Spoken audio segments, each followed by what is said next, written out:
अर्जुन ने पूछा श्री भगवान से कि कौन ऐसा है जो ना चाहते हुए भी जबरदस्ती पाप करवा रहा है। हम चाह नहीं रहे, लेकिन ना चाहते हुए भी जबरदस्ती जो अपराध करवा रहा है, पाप करवा रहा है। उन लोग कहते थे कि हमें पता भी नहीं चलता हमसे ऐसा कैसे हो गया, हम चाहते नहीं थे फिर भी हो गया, हम जानते ही गलत हुआ लेकिन फिर भी हो गया, तो ये कौन है जो हमसे जबरदस्ती करवा रहा है। तो श्री भगवान ने कहा वो काम रूपी दुश्मन है, काम। इसी जन्म में परमानंद का अनुभव करना चाहते हैं तो इस नित्य वैरी काम को मारे। अब पता चला कि दुश्मन काम इसको मारना है, तो अब इसको मारा कैसे जा सकता है, रहता कहां है। दो बातें, दुश्मन तो समझ में आ गया कि अब हमारा परमानंद में निमग्न होने में बाधक शत्रु है काम, नित्य वैरी ना है। अब इस नित्य वैरी काम को मारा कैसे जाए, और ये काम रहता कहां है। तो श्री भगवान कह रहे इंद्रियाणि मनोबुद्धि रस्याधिष्ठान मुच्यते एतैर्विमोहयत्येष ज्ञानमावृत्य देहिनम्। इंद्रियां, मन और बुद्धि इस काम की वासस्थान है। ये कामना इन इंद्रिय, मन और बुद्धि के द्वारा विवेक को ढककर देहाभिमानी मनुष्य को मोहित करती है। ये जो काम है कहां कहां रहता है, बोले इसके 5 स्थान है। एक है पदार्थों में, दूसरा है इंद्रियों में, तीसरा है मन में, चौथा है बुद्धि में और पांचवा है माने हुए अहम में। मैं स्त्री हूं, मैं पुरुष हूं, मैं करता हूं, मैं भोगता हूं। ये जो अंदर मैं स्फुरित होता है, क्रिया को स्वीकार करने वाला जो करता है, भोगों को स्वीकार करने वाला जो भोगता है, भोगता जीव नहीं है। अंतःकरण के अहम धर्म को स्वीकार करने के कारण वो जीव कहा गया है। यद्यपि वो कर्ता भोगता नहीं है, पर अविद्या के कारण वो अंतःकरण धर्म को अपने में स्वीकार कर लेता है, इसीलिए वो बंधन को प्राप्त हो गया है। पदार्थों में ध्यान देने का विषय, पदार्थों में, इंद्रियों में, मन में, बुद्धि में और माने हुए अहम में, इतनी जगह काम का वास बताया गया है। 5 स्थानों में देखने पर भी काम वास्तव में मुख्य स्थान उसका अहम है, माना हुआ अहम, उसी अहम में ये वास करता है। समस्त क्रियाएं शरीर, इंद्रियों, मन और बुद्धि से ही होती है। ये चारों कर्म करने के साधन है। यदि इनमें काम रहता है तो पारमार्थिक कर्म होने ही नहीं देता। मुख्यस्तु समस्त क्रिया शरीर से, इंद्रियों से, मन और बुद्धि से होती है। अगर मन, बुद्धि, शरीर और इंद्रियों में ही काम होता तो परमार्थिक क्रियाएं हो ही नहीं सकती थी, क्योंकि काम उनको आगे बढ़ने ही नहीं देता। मुख्यस्तु काम रहता है मैं में, अहम में, जो शरीर को मैं स्वीकार किए हुए हैं, जो अपने को भोक्ता मान रहे हैं, जो कर्ता मान रहे हैं, उसी में कामना होती है।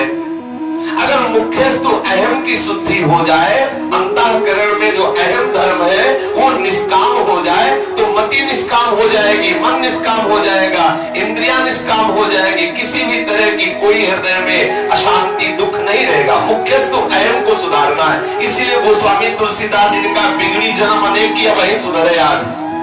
मुख्य बात समझिए, और इसीलिए कहा कि बिगड़ी जन्म अनेक किया वही सुधरे आज, अभी इसी क्षण सुधर सकती। क्या बोले, वही राम को जो तुमने अपने को शरीर का और संसार का मान रखा है, इसको अभी हटाओ और अभी आप अपने इष्ट को स्वीकार करो कि हे नाथ जैसा भी मैं हूं आपका हूं। जैसे प्रभु कहते हैं ममई वांसो, तू मेरा है, तो आप बोलो श्री कृष्ण मेरे हैं, मैं श्री कृष्ण का हूं। जगत में कामना ही एकमात्र बंधन है, दूसरा कोई बंधन नहीं है।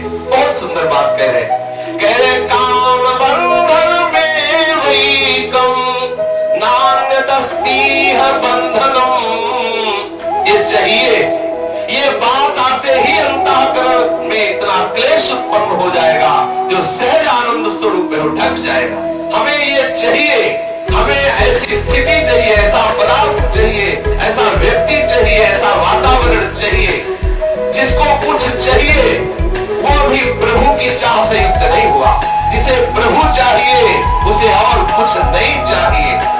चाही न चाहिए कबहू कछु, तो तुम सब सहज सने बसो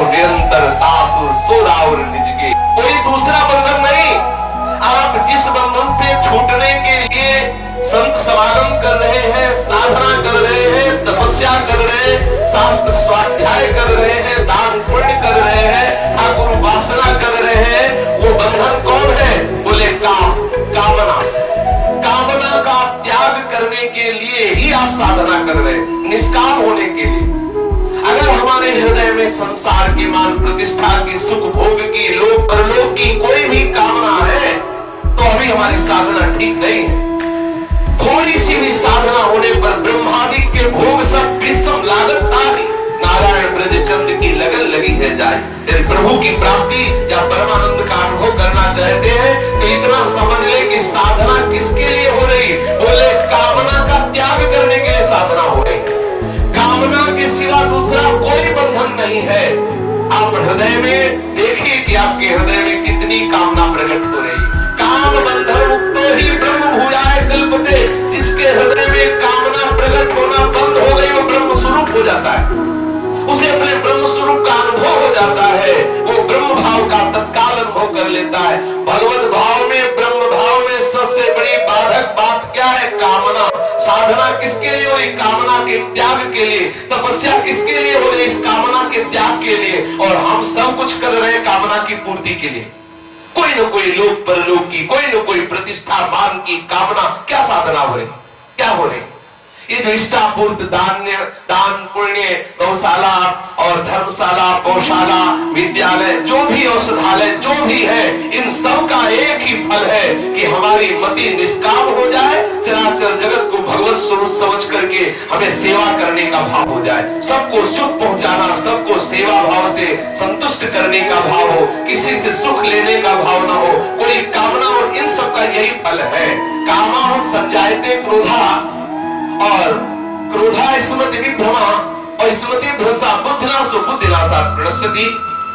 कामना से क्रोध, और कामात् क्रोधो जायते, ऐसा काम से ही क्रोध का प्रादुर्भाव होता है। तो बोले काम से क्रोध तब प्रकट होता है जब कामना पूर्ण ना हो।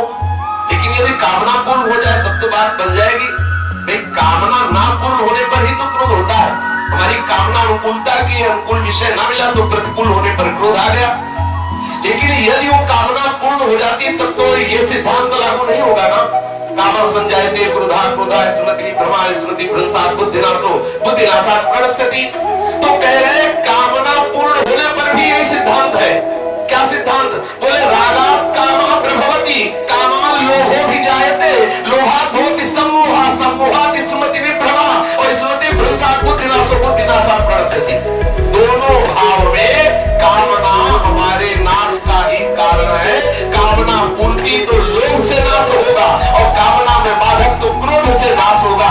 इसलिए इस महाघातक दुश्मन काम से हमें बचना है, कामना से हमें हटना है। कामना उत्पन्न होने पर सबसे पहले इंद्रियों से भोग भोगने की कामना होती है। पहले तो भोग पदार्थ मिलते नहीं, और मिल भी जाए तो सदैव पास रहते नहीं। इसलिए उन्हें किसी तरह प्राप्त करने के लिए वो मन में तरह तरह की कामनाएं करता है, बुद्धि में उन्हें प्राप्त करने के लिए तरह तरह के उपाय सोचता है। इस प्रकार कामना पहले इंद्रियों को संयोगजन सुख के प्रलोभन में लगाती है। कामना प्रकट हुई, इंद्रियों में चंचलता हुई, और भोग जिस भाव की कामना है, जिस शब्द स्पर्श रूप रसगंध की कामना है, उसके लिए इंद्रियां चंचल हो गई, संयोग जन्य सुख के प्रलोभन में लग गई इंद्रियां। बोले गुलाब जामुन, आहा, बात आते ही रसेंद्री में पानी आ गया। अब बुद्धि निश्चय करने लगी कैसे मिले गुलाब जामुन। अब हलचल शुरू हो गई हृदय में। ऐसे ही जिस भी विषय की कामना होती है, उस विषय के भोगने के लिए इंद्रिय में तो चंचलता होती, कितना अशांति, कितना क्लेश, वो सुख का प्रलोभन देकर के कामना उसे जलाती है। फिर इंद्रियां मन को अपनी ओर खींचती है, और उसके बाद इंद्रिय और मन मिलकर के बुद्धि को अपनी ओर खींचते हैं।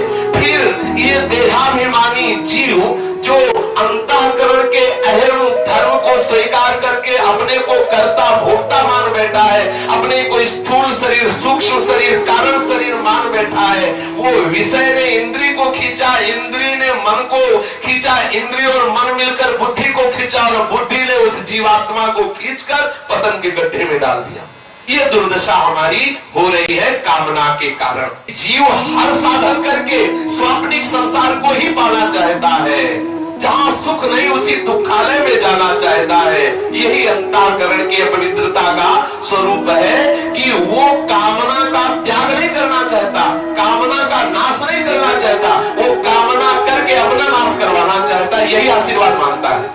आशीर्वाद दीजिए कि हमारे पुत्र हो, हमारे परिवार बढ़े, हमारे संपत्ति बढ़े। काहे के लिए? हम और दुर्गति को भोगे, अभी छके नहीं है और भोगे। ये समझ नहीं पा रहा। वो ये समझ रहा है कि बड़ी सुख सुविधा बढ़ रही संत महात्माओं की कृपा से। संतों की कृपा का लक्षण है अनंत परमात्मा स्वरूप में आपकी चित्त वृत्ति का लग जाना, ना कि संसार बढ़ना। जो आपको संसार बढ़ावे की तरफ ले जा रहे हो तो समझ लेना आपके ही भाई है, वो आपके ही हिसाब किताब वाले हैं। वो प्रभु के मार्ग के पथिक नहीं है। भेद कुछ भी हो, रूप कुछ भी हो, पद कितना भी बड़ा हो, चाहे जितनी ऊंचाई पर बैठे हो, उनकी सोच बहुत नीची है। श्री कृष्ण चरणारविंद में प्रेम प्रकट हो जाए, यही संत समागम का फल है, संतों के संग का फल है। ये संसार झूठा नजर आने लगे, ये संसार बंधन क्लेशदायक जो है वास्तविक अनुभव में आने लगे।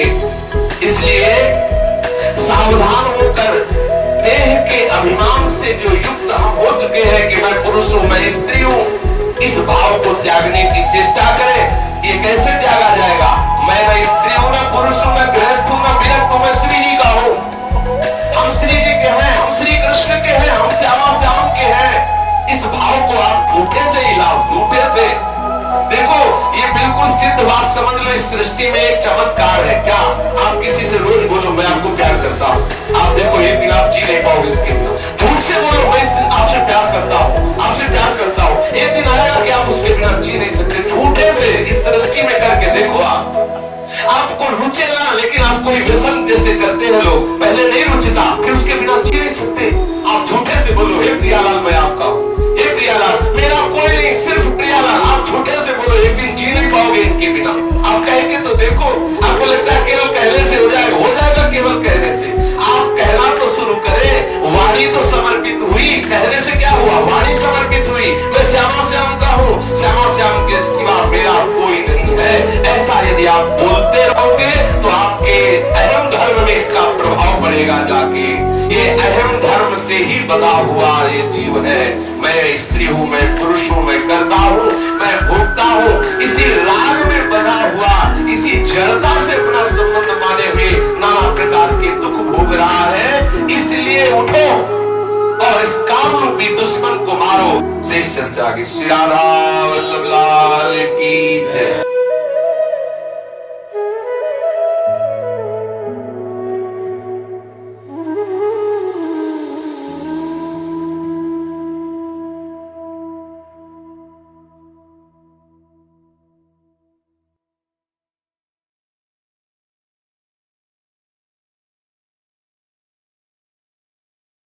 Mm-hmm.